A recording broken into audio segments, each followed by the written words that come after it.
in the process of implementation, nasubrahan din. Kaya gusto namin na imandamos po because under Section 31 of Republic Act 9369 rather, the intention of the law is to have manual counting prior to electronic transmission of results.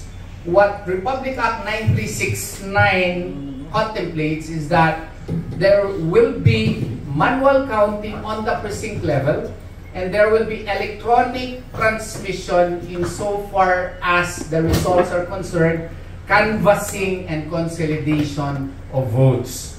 Pero ang ginawa po ng Commission on Elections is winala po yung manual counting at in-implement yung na-repeal na, yung na-amend na electronic counting.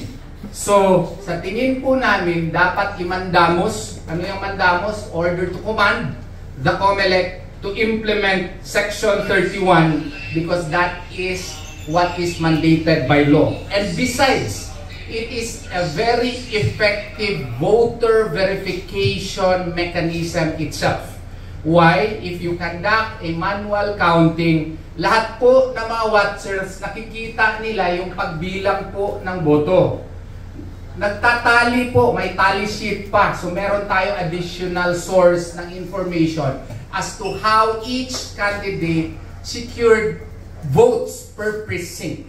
Okay? And then, meron, kung kami din, mga abogado, election lawyer ako, matagal na, pwede rin kami magpapirma ng certificate of votes. No? And that is allowed by law, nakasaad dun ang konkretong resulta per, what you call this, per candidate, para may additional evidence kami, at saka may election returns. Para pagpunta namin doon sa canvassing po, alam namin kung ano talagang totoong resulta kada presento. Okay? Sa ginawa kasi ngayon, yung mga watchers po, wala na halos gamit.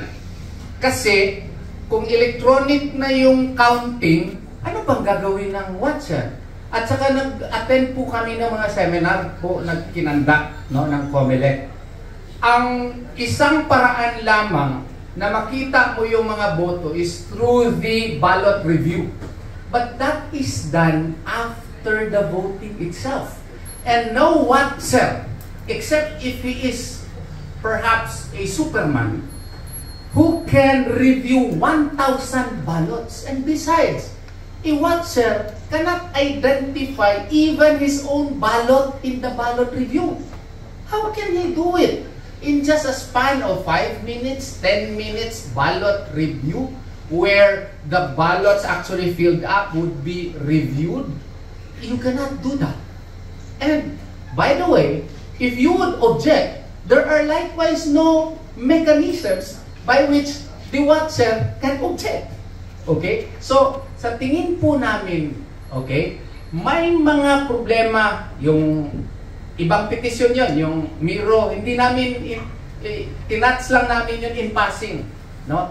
Pero, ang sa amin is, okay, nandyan na yan, pero dapat i-implementa natin yung batas, yung Section 31.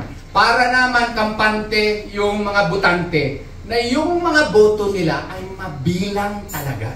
Kasi suffrage is the cornerstone, the bedrock of representative democracy. If you cast doubt into the right of suffrage, into the process itself, then you are casting doubt into the election of the very public officers that we elect. Di ba? Kung duda tayo, yung tao na yan, na-elect yan dahil sa daya doon sa, sa proseso ng eleksyon. Pangit yun. Public office is a public trust. Let us build the trust of the people. Since the law mandates manual counting in the precinct level, then by all means, implement it because that is the only way, sa tingin ko,